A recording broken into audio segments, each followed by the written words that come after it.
Hey everybody, a couple of you mentioned that you had some interest in me doing kind of a recap of some WWE pay-per-views when they're over, and while I don't want to do it for every pay-per-view because there are a lot of pay-per-views, I'd like to do it for the big ones, and we just finished the big one. It was Royal Rumble 30.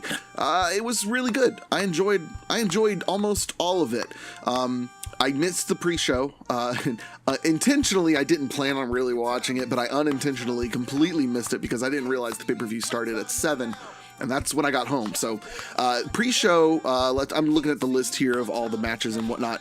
Pre-show started off with what I called the women's hodgepodge match, the 6-man tag match, or rather 6-woman tag match.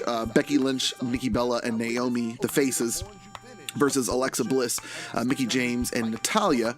I was wrong, actually. The Faces won. I was certain that Alexa, Mickie James, and Natalya were going to win. And actually, what's funny is I didn't realize that was the outcome until just now, because every blog I looked up showing like the live results, they all skipped over this match, which tells me this match was pretty dumb. I heard there was a 3-woman or 6-woman suplex, like 3 women on this side, 3 women on this side, and one group overpowered the other into a suplex. That's a fine spot, but anyways, boring match as far as I'm concerned. And unpredictable outcome. So I missed that one. So that's one loss for me. Next up was Gallows and Anderson versus Sheamus and Cesaro, and this one really shocked me. Gallows and Anderson won. Title belts changed hands in a pre-show. Now, granted, it's the Rumble. It's the Royal Rumble. It's a big pay-per-view. It's one of the top 4, really top 2 in I think. I mean, it kicks off the season going to WrestleMania. So I would say, well, I don't know, SummerSlam is pretty big. Anyway, it's one of the top 4. And I did say in my predictions that there is a chance that WWE will have Gallows and Anderson win the belts in the pre-show intentionally to make sure people like me will watch the pre-shows in the future. Don't know that that's going to happen because I can only watch so much wrestling in one sitting. Then next up, Nia Jax defeated Sasha Banks, which is what I guessed. Actually, spoiler alert, all of my guesses from here on out until the end were right. And I was really close at the end. Really, really close. Sorry, spoilers. Nia Jax defeated Sasha Banks. Again, I didn't see this match, nor did I see any of these other two. That's exactly what we expected to do. It says she won via pinfall, which pinfall was not my guess, but I did predict that Nia Jax would win. Then we got the Raw Women's Champion, or Women's Championship match. This is the one that kicked off the main show. This was Charlotte versus Bayley. It was good. It was a really solid match, a really good way to kick off the show. Bayley's music is always a great way to kick off a show. And they both put on a great match. Lots of good spots. There were some weird... It wasn't that it was timing issues. It's that it was like... And I think it was mostly Bayley was kind of slow to get to moves. It wasn't super slow. It was just enough that I thought it would have looked better if she were a little bit faster on that. But there was one moment that I'm really curious if you watched the pay-per-view to see if you guys noticed this too and thought it was... Well, obviously you saw it because they pointed it out. But if you thought it was kind of strange to me, there was one point Bayley got Charlotte down. And Bayley went out to climb the ropes, climb the turnbuckle, but it was weird because like she went to the turnbuckle and like didn't just climb it. She like thought about going out of the ring and then climbing it, but then kind of, I don't know, I just seem to remember her like questioning.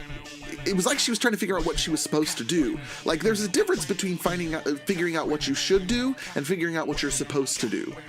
Because it didn't look like she was figuring out what she should do. She was figuring out what she was supposed to do. Like she had, I don't know if she took a hit to the head and like was groggy or something, but maybe this was intentional because what happened was she got up to the top rope and almost seemed unsteady, like she was gonna fall.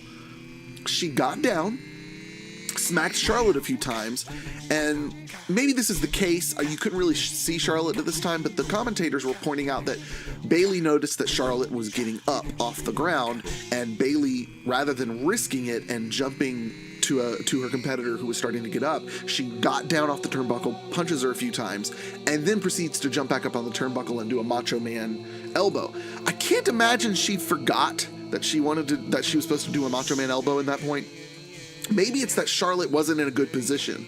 Maybe she was too far, and rather than have Charlotte do that awkward scooching over thing that so many wrestlers do when they're not in the right place on the mat, she got down and like did something to help nudge her over a foot or two to put her in the right spot for the elbow. Either way, I liked it. Even though I'm saying it was kind of awkward and weird, I liked it because it made me feel like it was real. It created this realism of she's not quite sure what she needs to do right here. And I don't know, it just made the character feel more real. It didn't make it feel like a spot. You know what I mean? It gave it, I don't know, it gave the character life. Let's see, I'm looking at my notes, see if there's anything else.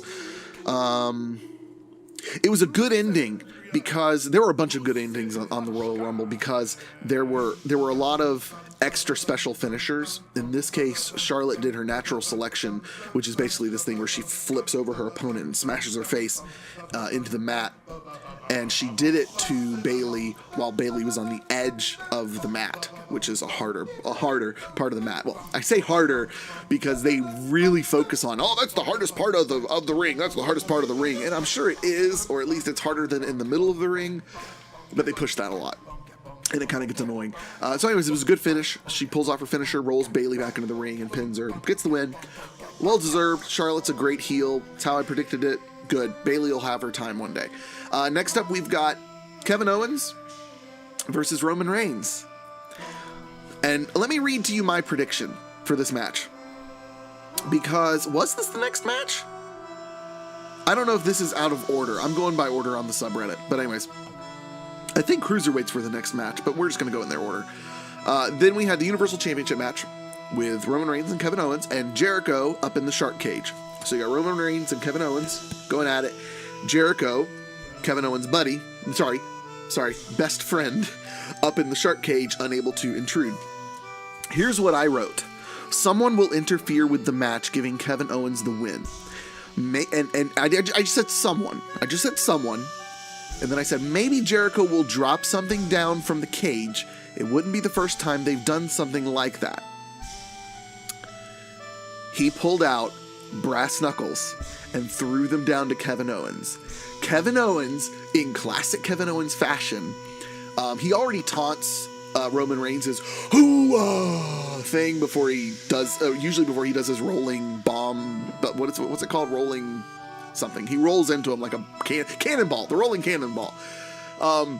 But then he put on the brass knuckles and he did the cock and punch like Roman Reigns does, and it was great. He was going for a super punch and Roman Reigns countered it, and then Roman Reigns was trying to get the brass knuckles off of his hand and all this stuff.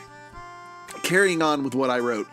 My prediction is that Triple H will get involved, either directly like he did in the triple threat match that won Owens the championship in the first place, or by ordering the cage to be lowered. And then I went on to tell my very detailed assumption that Triple H would come in and have the cage lowered or something like that. That didn't happen, but Braun Strowman came in. Braun Strowman came down, beat up Roman Reigns, and then Kevin Owens got the victory. So I was right in the victor. I was right in that Jericho was going to throw something down. And I was right in that someone interfered. And I'm going to say I was like half right because I said it would be Triple H and it wasn't Triple H. But I secretly think it is. Because even though Braun Strowman has it out for Roman Reigns, I have this deep feeling inside that it was Triple H that told him to do it. I feel like making Braun Strowman Triple H's new lackey would be flipping awesome. And imagine then the build-up to WrestleMania maybe, where we've got, like, let's say in the time it takes to get to WrestleMania, we find out that Braun Strowman is doing the bidding of Triple H. Now we don't have Triple H versus Seth Rollins at WrestleMania. We have Seth Rollins versus Braun Strowman at WrestleMania. And I would imagine then Seth Rollins wins and earns a fight with Triple H. Because I think that would be really big for both Braun Strowman and Seth Rollins to get there to that match and have Seth Rollins win. Like, Braun Strowman being in a match at WrestleMania with someone like Seth Rollins is big enough for Braun Strowman, but then having Seth Rollins be the one to go over Braun Strowman, I think that'd be really cool. So I think that would be a really cool twist if we found out that Triple H has Braun Strowman in the palm of his hand. Other notes from the match, Kevin Owens looked nervous, which was Kevin Owens always has great acting, but he looked really nervous coming down to the wrestling ring. Jericho and Kevin Owens jumped Roman Reigns as Jericho was supposed to be getting into the cage before the match started.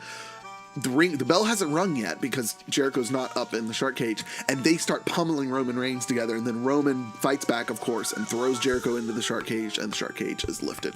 So that was a neat little plot point to throw in there. It wasn't necessary, but it was nice. Here we are, the second match of the main show, and the German announce table, the Spanish announce table, and the American announce table are all destroyed. Sorry, not American, the English announce table are all destroyed. Not destroyed. Two of them were torn apart, and then the English announce table was destroyed. Then they had to put together another one. They had a lot of action outside the ring, which was nice. Kevin Owens at one point had a pyramid of chairs that he set up, and it was one of those spots that you knew was going to be set up now and used later, and it wasn't like an epic thing, like a big power bomb onto him, but Kevin Owens did end up falling on them after he had created this big, massive pile. I mean, it was probably 1, 2, 3, 4, 5, 6, 7 chairs in a pyramid, 4, 2, and 1. It was great. It was really good. KO did a frog splash off the top rope to a table that was on the floor outside the ring. That was a good spot. Basic, but good. Kevin Owens did a Stone Cold Stunner. That was really, really cool. I forgot all about that. Oh, it was so cool. Then there was an amazing KFC ad. Tainted Kane disagrees with me. He didn't like the ads in the show. I loved the ads in the show. Tainted Kane, Enzo and Cass did a KFC ad that was amazing. If you can look it up, go look it up. But basically, Enzo is talking about this new Southern gal that he's fallen in love with, and Cass thinks he's talking about a girl, but he's talking about this new Kentucky Fried Georgia barbecue chicken or something like that. I don't remember. It was really, really funny. Then later in the show, there was an ad with the New Day advertising Vudu, the video service thing, and I made the comment, it would have been really funny to swap those roles and have the New Day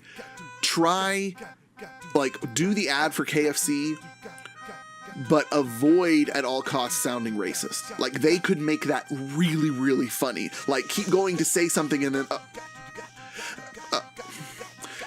that's the whole ad, is them not being able to say anything because it could be construed as being racist. Anyways, I just thought that would have been funny, but it's edgy. They don't want to do that. Next up, we had the cruiserweight match with Neville and Rich Swann. I called this one as well. Neville won, as he deserved to. Now, Rich Swann's great.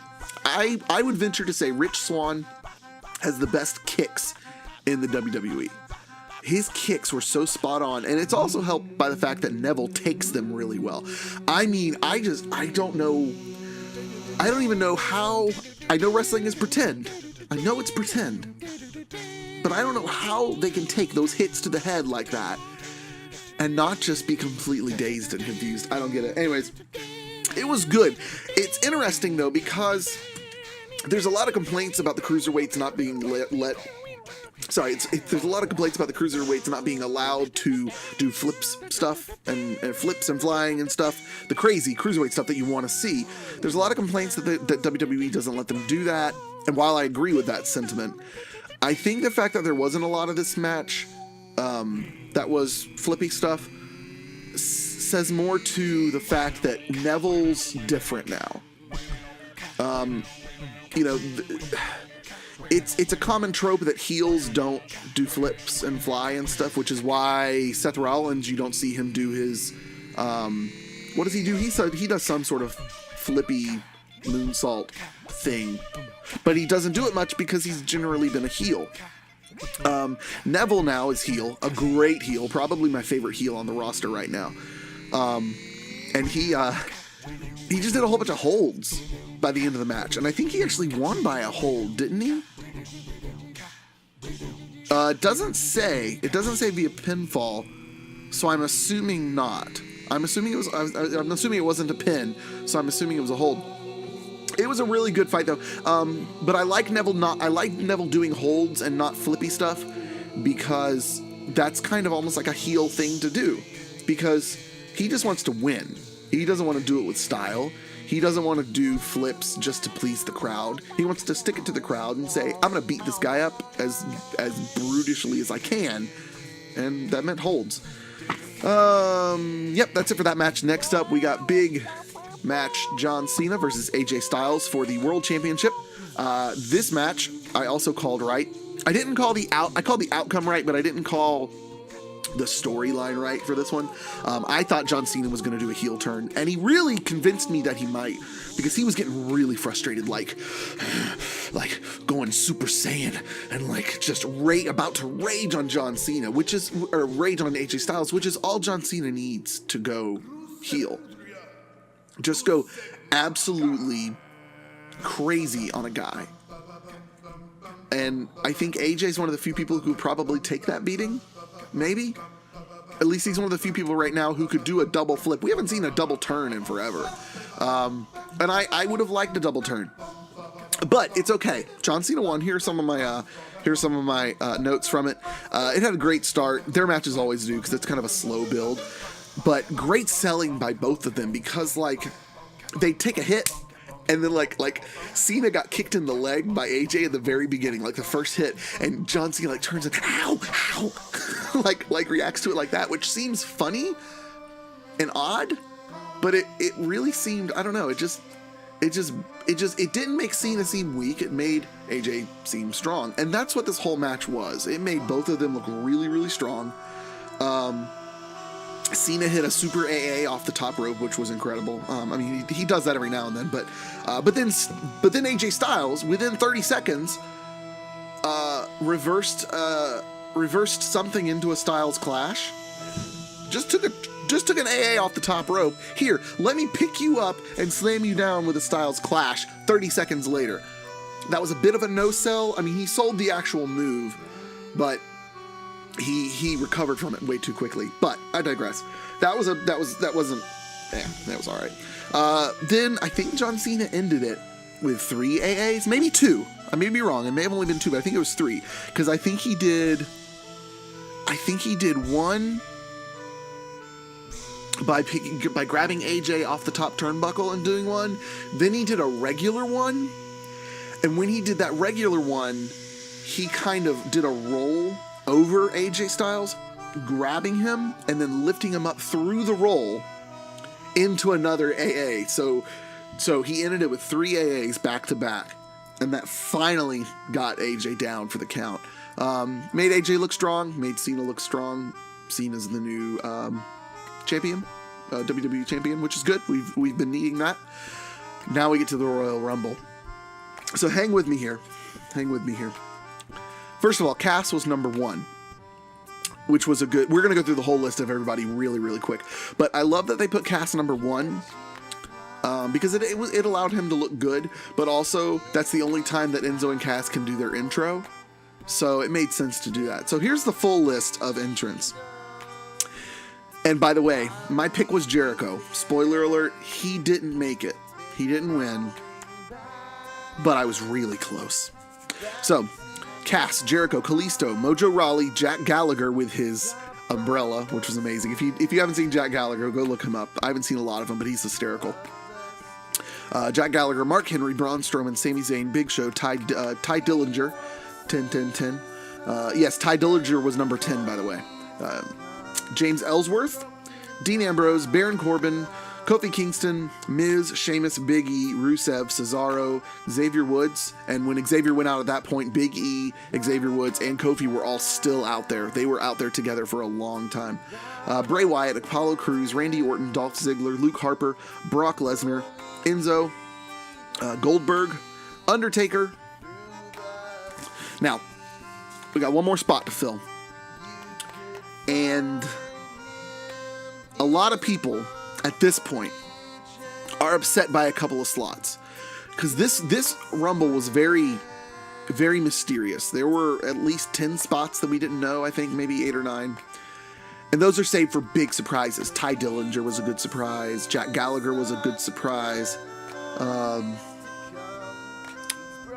so most people would say people like, I don't know, Apollo Crews, Enzo, Xavier Woods. Those are all kind of, they're there kind of as a wasted spot, you might say. But most people would say there's no greater wasted spot than number 11 with James Ellsworth. He's a joke. I think he's funny. I'm glad the AJ Styles feud is over.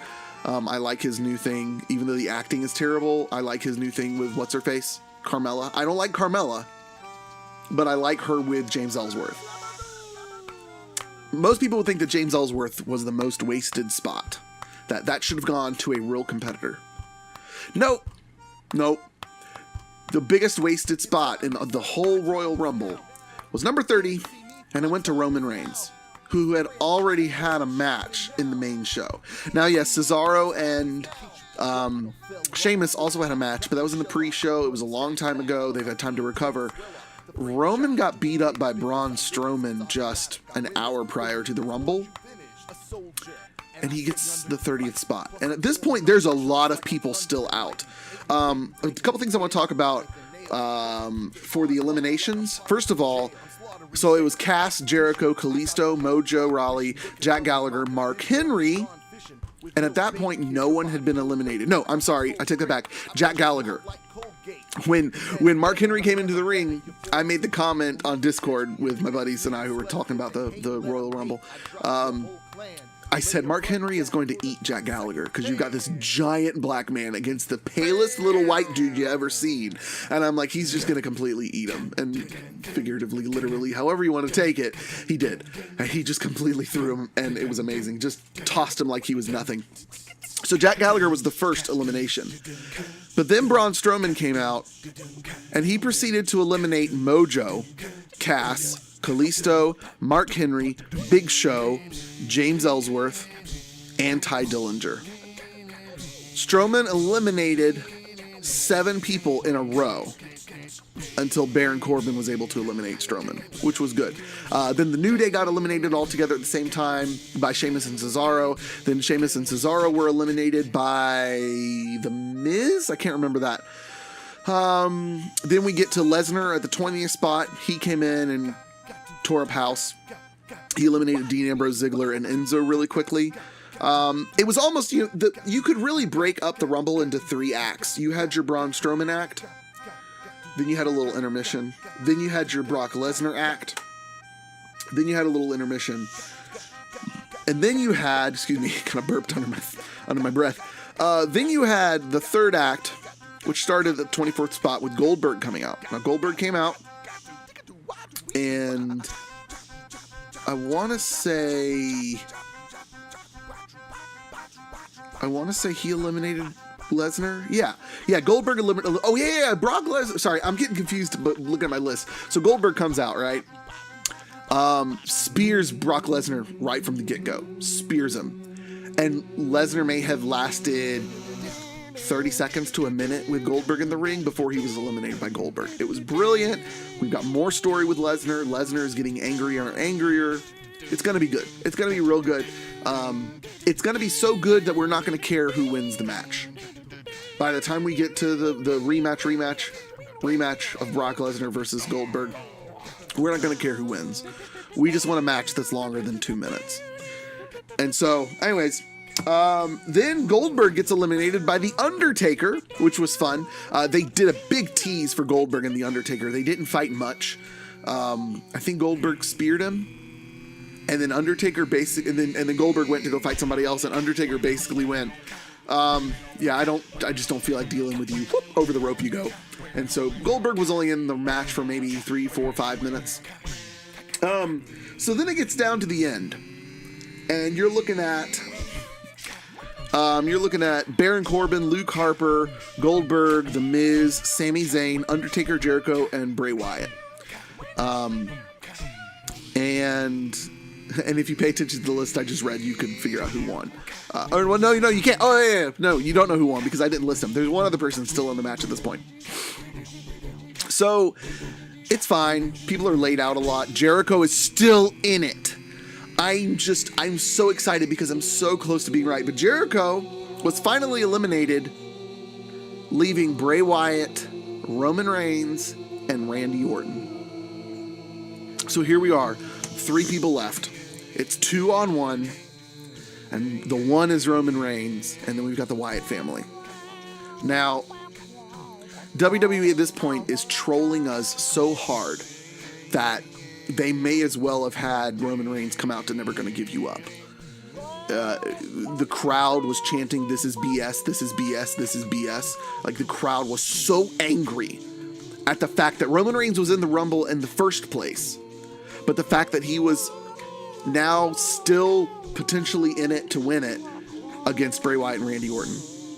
Then he proceeds to eliminate Bray Wyatt, and we're left with Randy Orton, the veteran, who already has like a big storyline going on that doesn't need a title match involved. And then you got Roman Reigns, whose storylines always involved winning and championship matches and belts and stuff. Thankfully, Randy Orton beat Randy Orton beat Roman Reigns. And it was one of those things where it's not that I'm upset. It's not that I would have been upset if Randy Orton won, period. I'm fine with that. That's okay.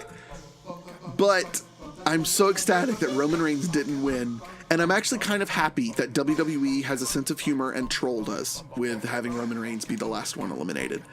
So it was good. It was a good pay-per-view. There was nothing really overly negative to complain about it.